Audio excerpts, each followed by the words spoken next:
Appelé à la rescousse pour sortir l'Italie de la crise, Mario Draghi a débuté ce jeudi des consultations tous azimuts avec les différents partis politiques du pays.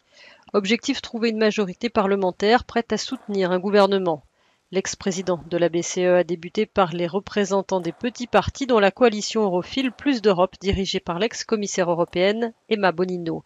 Cette dernière l'a assuré de son entier soutien. Nous avons mis en évidence un certain nombre de problèmes, a-t-elle dit, mais je voudrais dire qu'en ce qui concerne le débat sur le gouvernement technique et l'échec de sa politique, j'insiste pour dire que c'est peut-être l'échec de cette politique et personne ne la regrettera. La principale inconnue est la position du mouvement 5 étoiles qui compte près d'un tiers des élus. Il semble qu'après une position initiale de fermeture, le mouvement 5 étoiles s'ouvre progressivement à l'idée de soutenir éventuellement un gouvernement dirigé par Mario Draghi.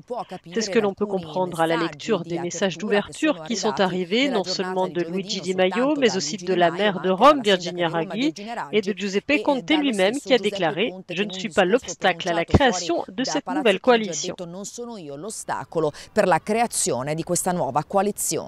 Le Premier ministre sortant s'est exprimé au lendemain d'une longue rencontre avec Mario Draghi. Ces dernières heures, a-t-il dit, quelqu'un m'a décrit comme un obstacle à la formation d'une nouvelle équipe gouvernementale. Il est évident qu'ils ne me connaissent pas ou qu'ils sont de mauvaise foi. Cherchons des saboteurs ailleurs. J'ai toujours travaillé et je continuerai à travailler pour le bien du pays. Mario Draghi a peu de temps pour trouver une coalition viable. S'il n'y parvient pas, des législatives anticipées pourraient être envisagées.